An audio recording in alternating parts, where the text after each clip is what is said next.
Hi, everybody. Welcome to Good, the podcast for those that do. Tonight's a pretty special episode. We have our first guest on, Antoinette Miner. She reached out to me on Twitter, or I reached out to her, I don't remember, a few weeks ago. Her Twitter handle is the Unprofessional, and it's someone that I thought had a really good message. I really liked her content, and so we started working together to try to get her on for an episode and get her out there on our podcast. So welcome, Antoinette. Thank you. I'm excited to be here. Very happy to have you. So why don't you tell us a little bit about yourself? Sure. Okay. So, where do I start? So, the Unprofessionalist is my baby, my blog, and it's actually been in the works for a few years, but I kind of just started putting everything together within the past 6 months. And it goes way back to when I first started working in the credit union world, and I was 18 years old. Like, I got out of high school, and the next July, I started as a teller in the credit union world.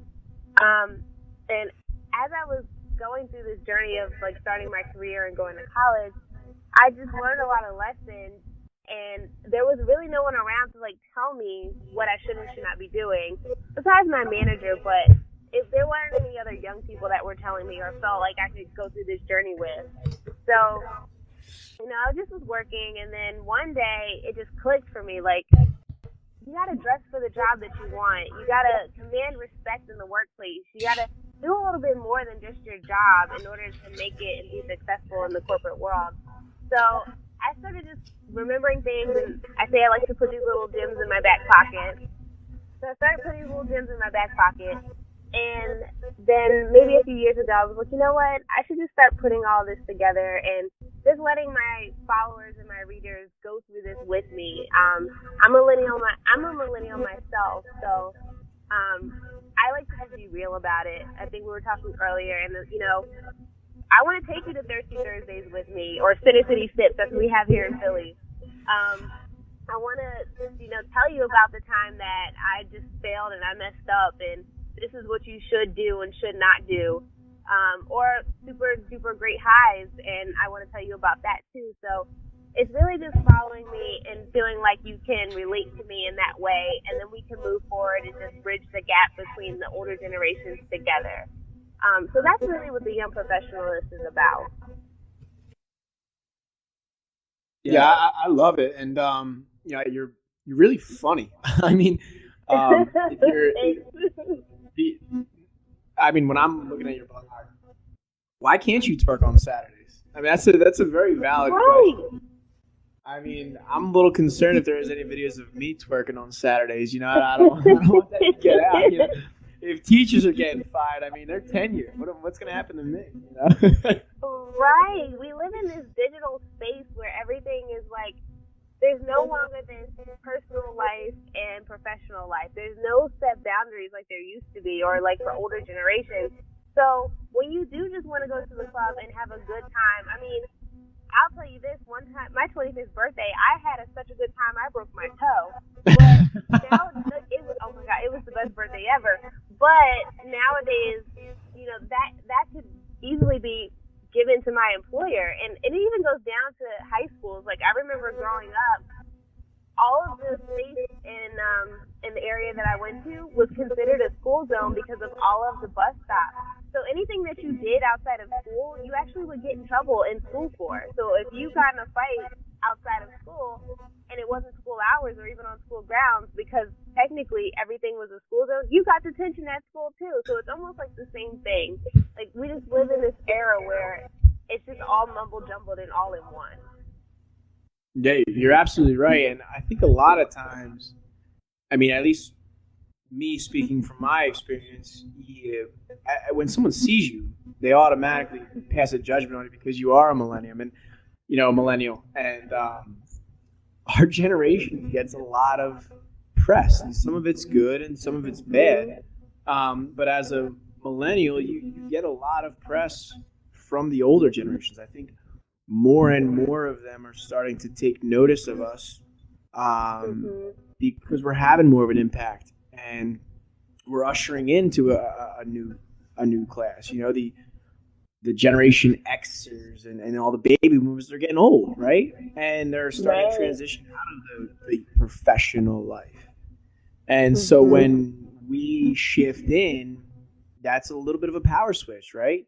When millennials start taking positions that Generation X or Generation Y or whatever, baby boomers had, you get a little bit of a stigmatism to that, because it's like, hey, what's this young person have to do? Or what do they do better than me? I've been doing it this way for 50 years or 30 years. Why are we doing it any more different?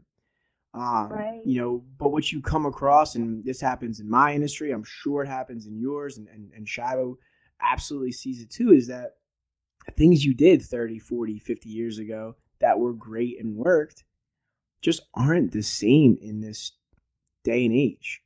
Technology is expanding so fast. I don't even think we're at even close to where technology is going to end up, right? So, it's a fast moving world, and the people that are capitalizing on it are the people that can recognize it. And I think a lot of that's being recognized by the millennials because we've grown up in it.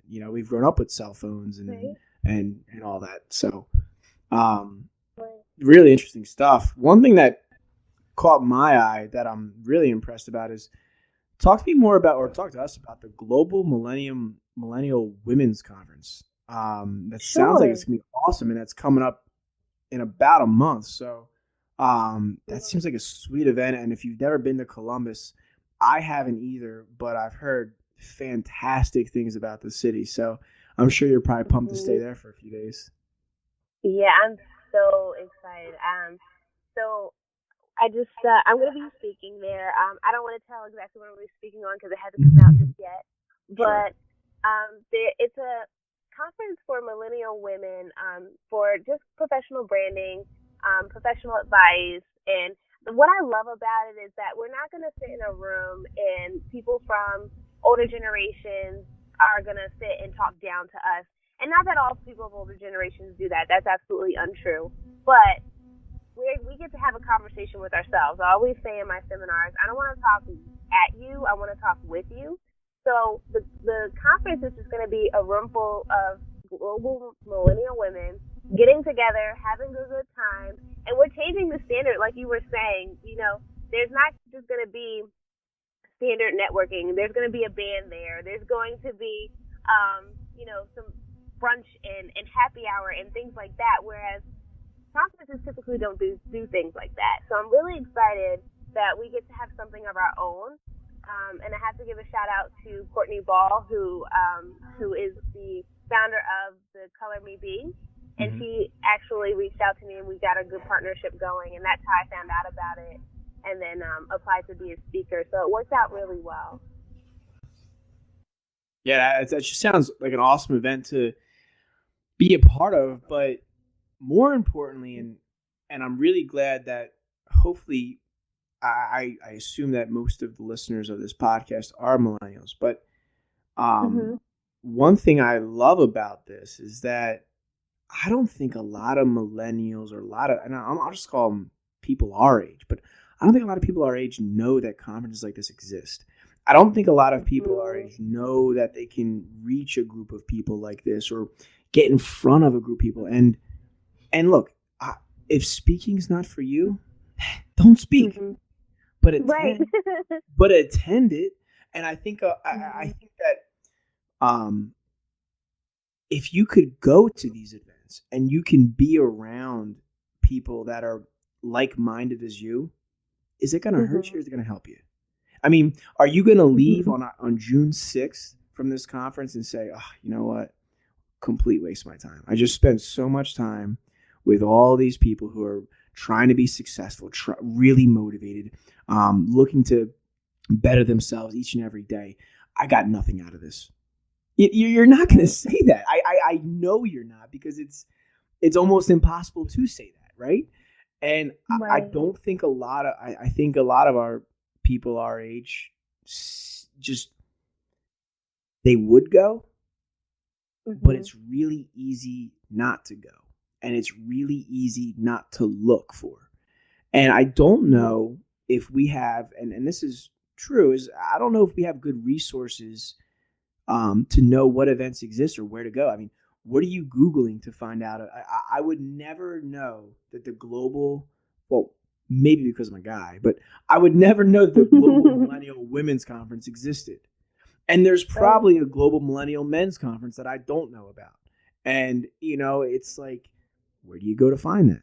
I don't know, but I would like to know. Good question.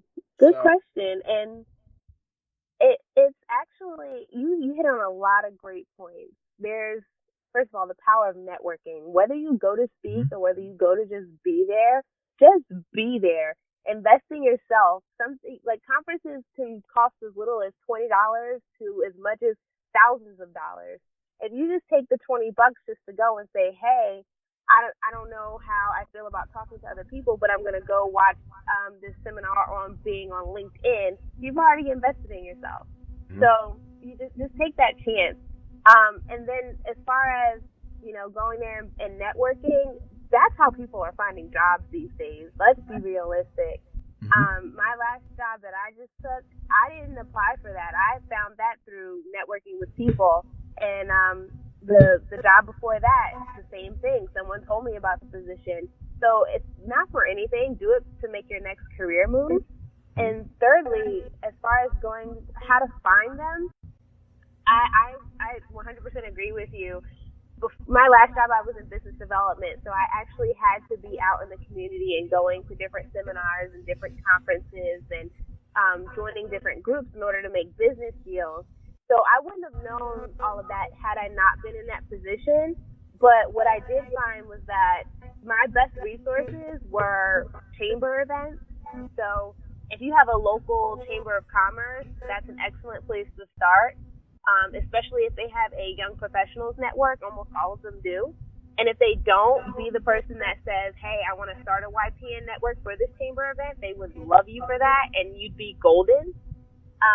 And then also look into urban leagues. They're national meetings as well. And just Google them. There's a lot of stuff to Google. Oh, and my best resource is Twitter. Twitter is amazing. I was on Twitter way back in college, and then I kind of let it go, just not thinking I needed it, and then I hopped back on for business purposes. And I've made more connections with Twitter in the past month and a half than I have with Instagram or Facebook or any other social media platform in years. So even if you just look on Twitter and you just hashtag something you might be interested in, there's a conference, there's a meeting, there's a seminar, there's something on it. And you just have to find it, and it's really not that hard. That they're all great points. Shavo, you sleeping? No, I'm just taking it all in. I've been to a whole bunch of conferences in the last 5 or 6 years for athletic training, and everything you've said is 100% correct. I've met a ton of people at conferences. I've spoke at conferences. I've listened at conferences. And yeah, the people that you meet are people that down the road are going to help you out. And I can't say enough about a professional conference. I went and spoke back in January at a Northeastern Athletic Trainers Association conference. Actually, it's the Eastern Athletic Trainers Association. And I spoke about being a young professional. And I spoke to a bunch of students, sophomore, junior, seniors in college, and spoke about my time as a student, as an intern, as a graduate assistant, and now as a full-time staff member. Man, after I gave that talk, I was part of a question and answer panel with a couple other people, and afterwards, I got off the stage and I had a crowd of 20 kids wanting to ask me more questions, and I couldn't believe it. Yeah. And then for the rest of the conference, I'd be walking around and kids would come up to me like, "Oh, Mike, what's up? That was a great talk. I'm so-and-so. I'm from this school. Do you think you could get me in at Florida?" And I'd be like, maybe. Here's my email address. Keep in touch. Right. And actually, because of that, there's a girl that I met that I did help get in at the University of Florida. But yeah. I can't say enough good things about going to professional conferences. I like this whole idea of the young professional network though. That's pretty cool. I'm going to look into that. Yeah, that's something I didn't know either. Yeah. And, I feel like that's something that most of our friends don't do. So, for example, I think majority of people that have jobs or are employed right now, right? They either worked their tail off and got it without a referral, or for the most part, they knew somebody, or they knew someone that had a connection to get them that job. I know that's certainly how I, got at least my foot in the door, with Lincoln and Shiva. I know that helped you a ton with Florida, but going, does it hurt you to go to the Chamber of Commerce, the Union League, or any of these different types of urban league? Or does it hurt you to meet new people? Because it didn't hurt that girl that met Shiva that didn't really know you, couldn't really pick you out from a lineup, but she met you at a conference and you end up getting her a job. And look, that job could turn out to be just a job, or it could be the career for us for life. Nobody knows that, and that career could be the rest of her life off of meeting one person at one conference for an hour. Why wouldn't you go? And if your investment's only $20, even if it's $100, you're spending $30, $40, $50, $100 at a bar. Exactly. Are you now look, I know you're probably meeting some guys, maybe meeting some girls, or you're whatever, but I don't know if that's going to get you a career. It doesn't seem like it, and it seems a lot less likely to get a career that way than going to a conference and doing both. Shiva, did you have any beers when you were in Boston? I had many beers when I was in Boston. So would you say on a scale of 1 to 10 you had a decent time out there? I had a spectacular time. You had a spectacular time out there. So it's like you go to these things, you get to experience a city, you invest a little bit of your time, but in what, and maybe a little bit of money, but what good thing, what big accomplishment in your life didn't require at least an investment of your time, maybe even, and in most cases, investment of your money? Most great things that you achieve are going to acquire that. They're going to require that every single time, because things aren't just handed to you. Someone's not going to just walk in and say, you know what, Tony, you look great. I'm going to give you this job. Don't even put that money in your pocket, put it away. I don't want it. I'm giving you this job out of the goodness of my heart because I like you. Just met you, love you. It's just not. It's not realistic. It's not going to happen. And I tell people, it's like you go back to the bar situation. If you do anything, think of networking and events like dating. Just go for the meal, go for the movie, and you'll have so much fun. So I went to this conference called Cultivate in Chicago over the summer. And first of all, I'm so mad that I went to Chicago and didn't eat the pizza, but it was such a nice city, and it was more, I was on a track for someone who would be a blogger for food, and I'm not a food blogger, but I got so much information out of those sessions, it wasn't even funny. Like, we were taking pictures of donuts, but then I learned, we literally were taking pictures of donuts, and this woman was talking about how she crafts her pictures and how she loves spaghetti. Spaghetti doesn't come across very well in pictures, so she doesn't blog about spaghetti. And then this one girl was saying that she loves avocados, so all she does is post about avocados.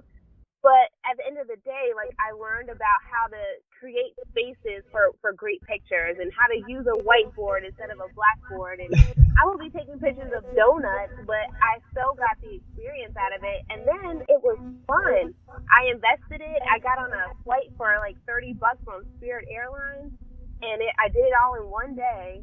And I left with a full stomach. I left with a free bag of goodies. I left with makeup on my face that was free, and then a whole bunch of people that I met. So at the end of the day, I learned a little bit of something, but millennials are paying for the experience, and the experience was well worth it.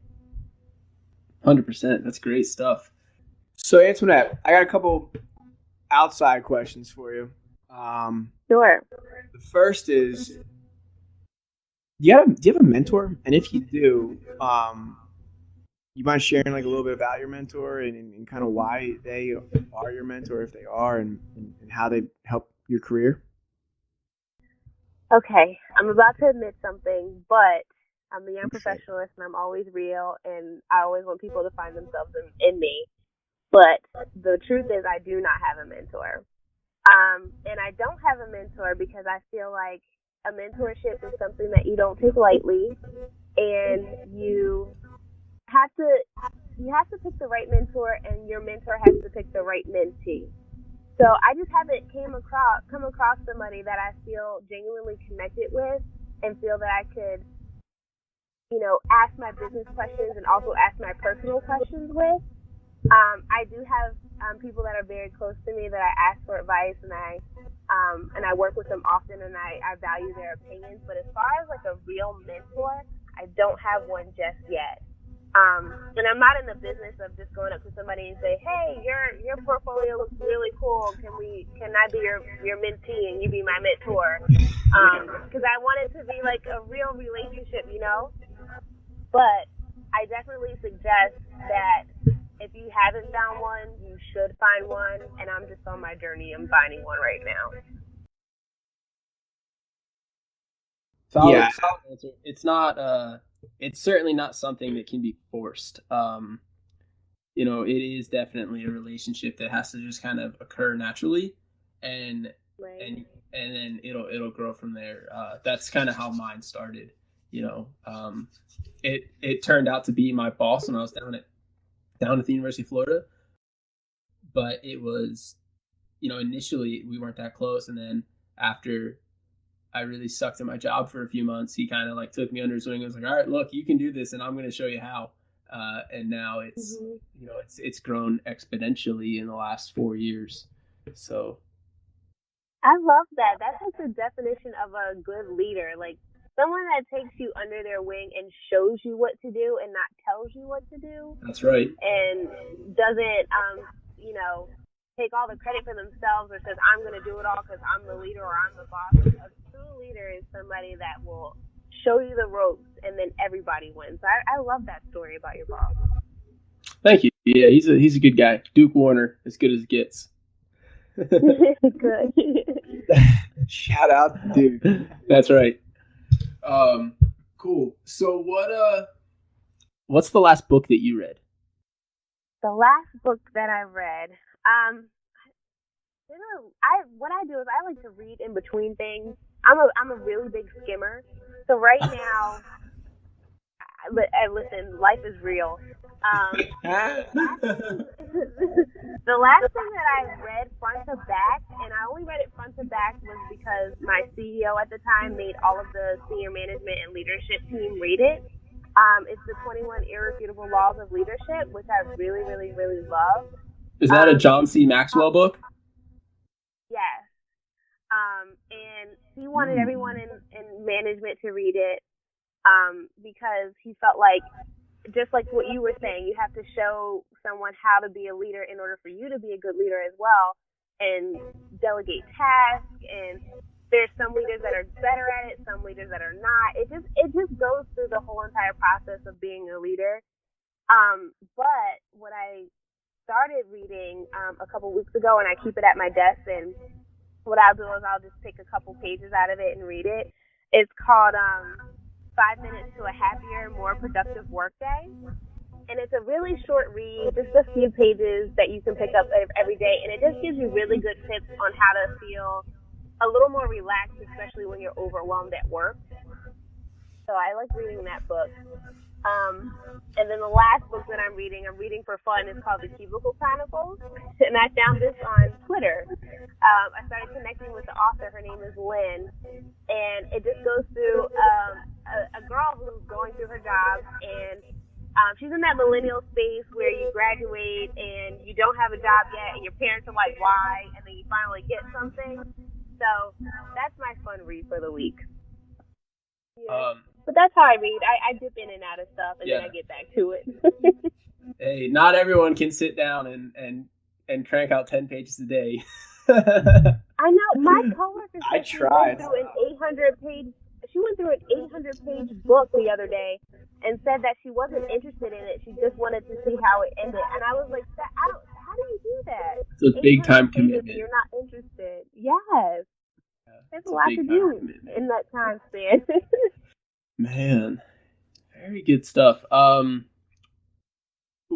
What would you, looking back, what's something you would, like some advice you would give to your 21-year-old self?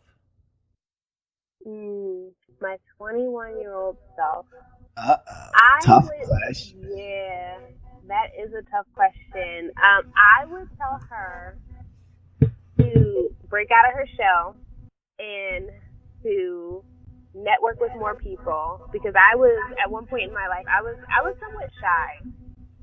And I didn't know how to talk to people very well. And if it wasn't for my last role where I had to get out of that shell, I would have been a completely different person. And I would have let her have more fun and let loose, because I feel like when you have that perfect balance of being a good career person and then having an awesome work-life balance, and then getting out of your shell and being able to meet people and network on a friendly level rather than just a business level, you open yourself up to many, many, many doors. So I would have told her to break out of her shell and collect as many contacts as she possibly could through those college students that she met, and called it a day. Yeah, that's good advice. Very good advice. What were you doing when you were 21? Like, what was your, were you working at the credit union? I was. Where was I in my position at this point? I was still working in the credit union, the same one that I had started when I got out of college. And at this point, I believe I had been promoted to what you would call member services, which is the person that sits behind the desk. So I felt really important. There you go. But I know, right? But now, I'll tell you a funny story about this. So I was the member service representative, and I also subbed in as a teller when they needed me, because we had a really small branch. And I think when I was 21 at this time, that's when our branch was robbed. I've been robbed twice in the credit union world. Let me tell you that. While you were working? Like, yes, you're in the building? Working. Okay, stop. Yes. That's a story. Yes. You gotta stop what you're talking about, and you have to tell the I was almost robbed at the credit union story.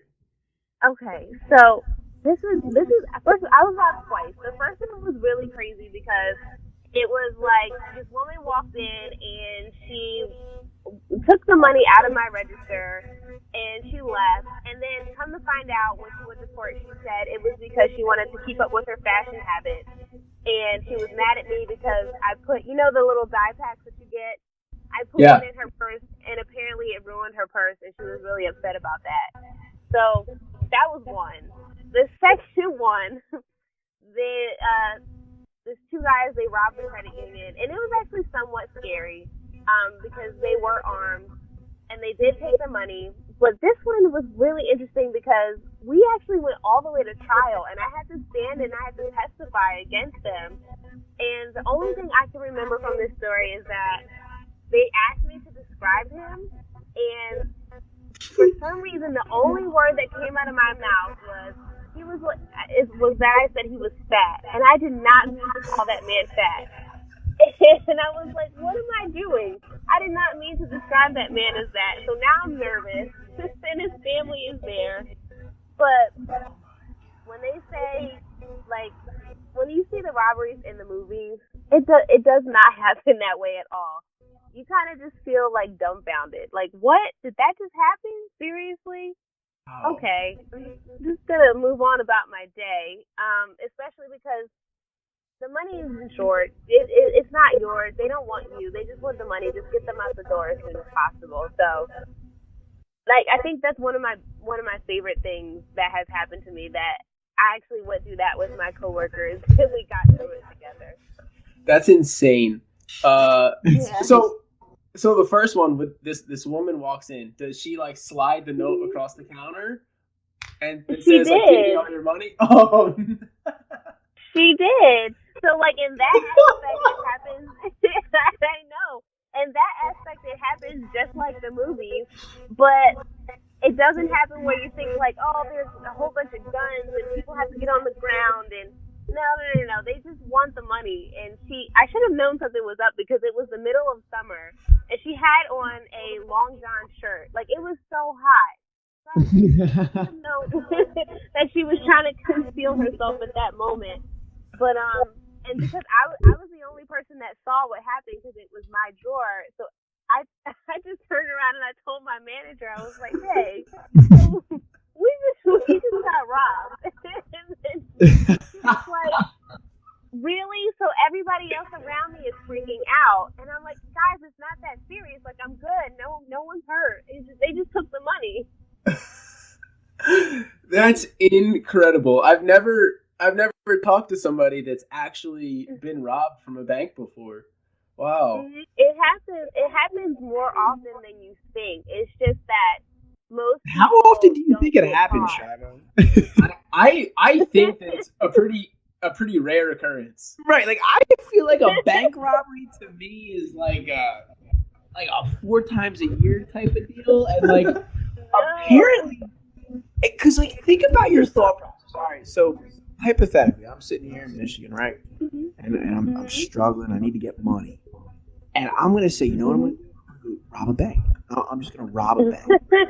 Like I wouldn't even really know. I need an accomplice, right? I need someone to help me out here, right? Like, who would I go to? I don't even know who I would assemble. Like, what crew would I? But I'd have to find a stranger. Like, yo, dude, need some help right here. I'm gonna rob this bank real quick. I'll give you a cut. Chances are we're both gonna get in jail for this. But like, you down? Like, you cool? Like, I mean, like, Right. I don't know. It's just, but you're right. I mean, there's a lot of banks, and it happens all the time, and no one really. All the time. That's insane. Wow. I was in the credit union industry for 10 years, so believe me, it happens more than you think. It's just weird.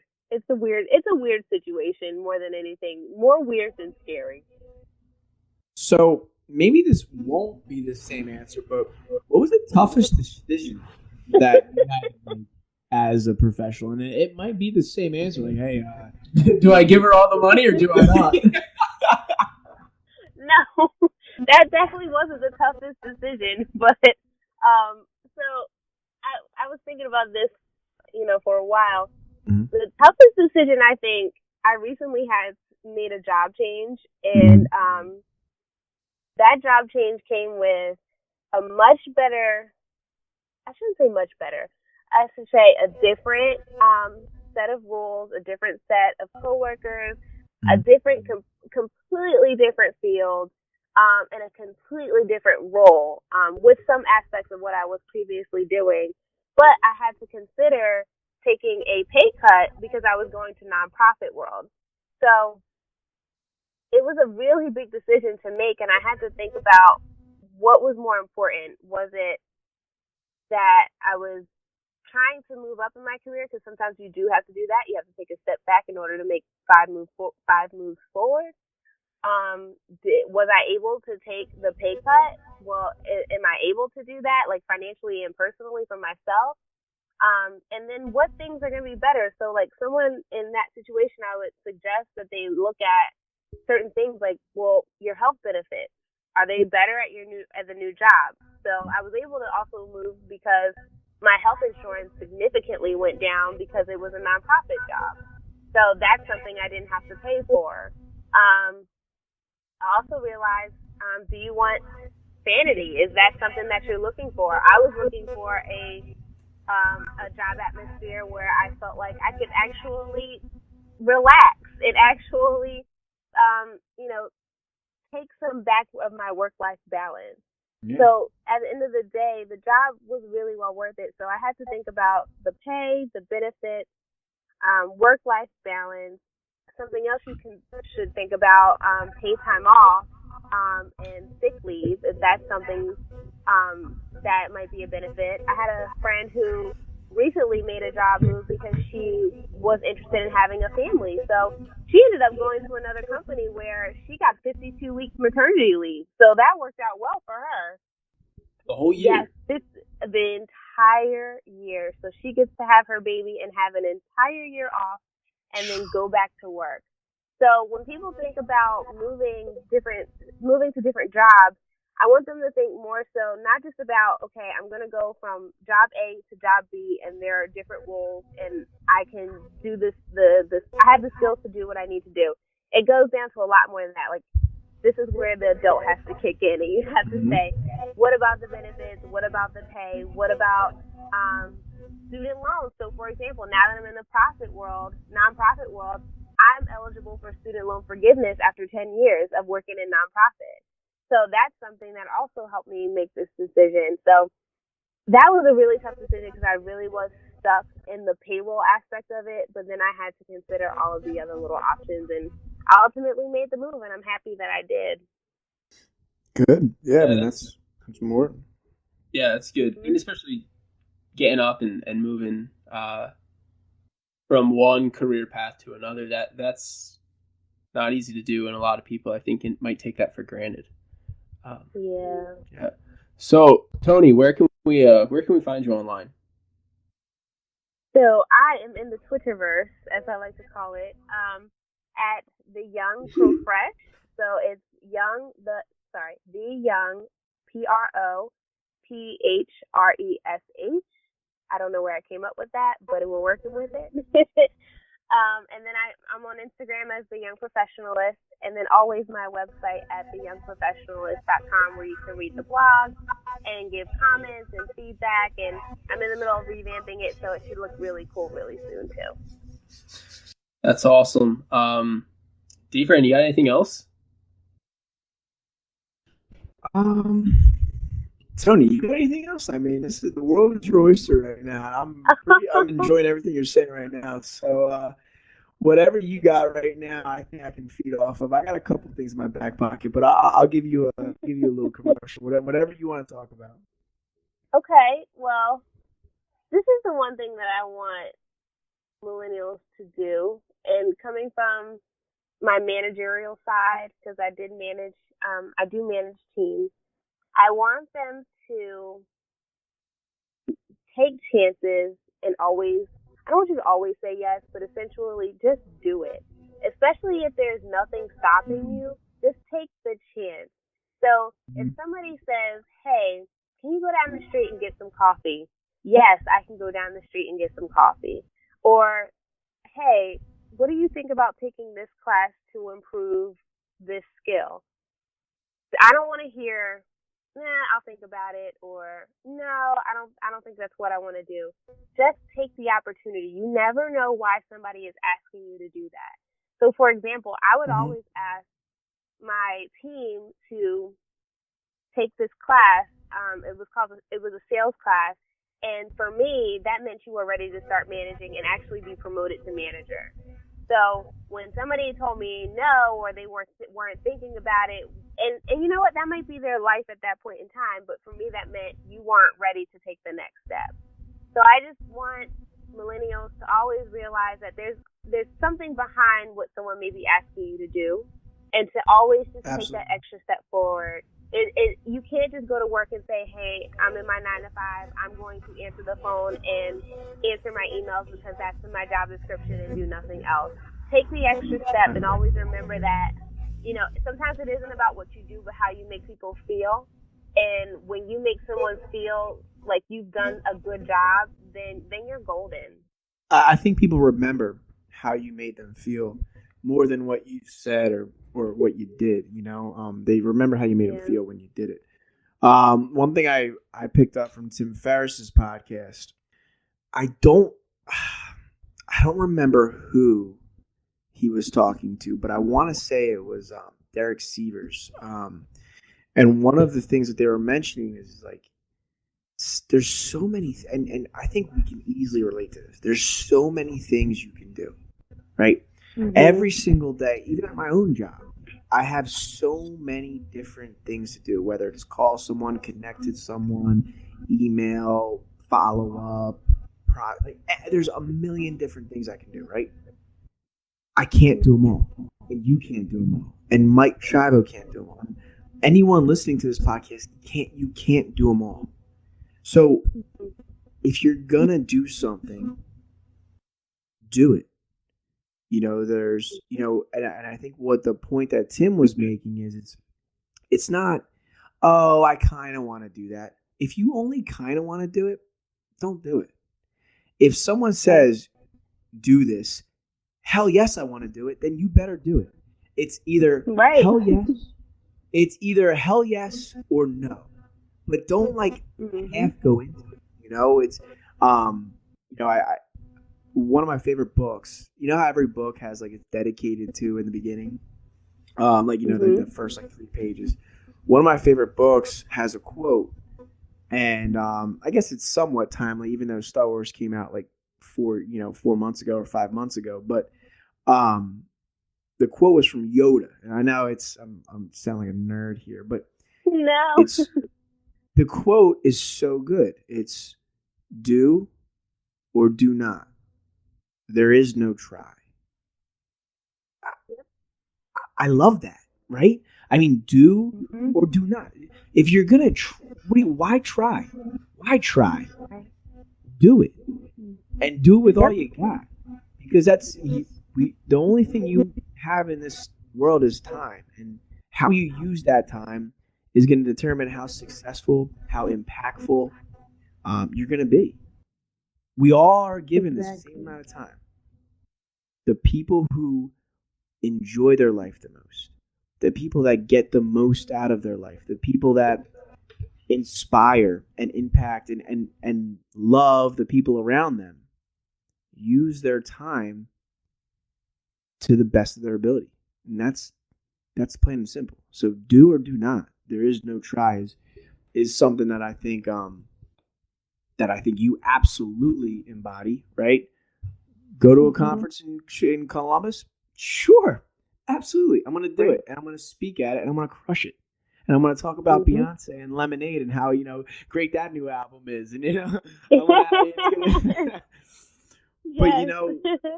do or do not. There is no try is something that I think is memorable. And I think that's the bottom line theme of this entire podcast is that even if you want to rob a bank, you better not half-ass that shit, or you ain't gonna get the money out of it. So, right.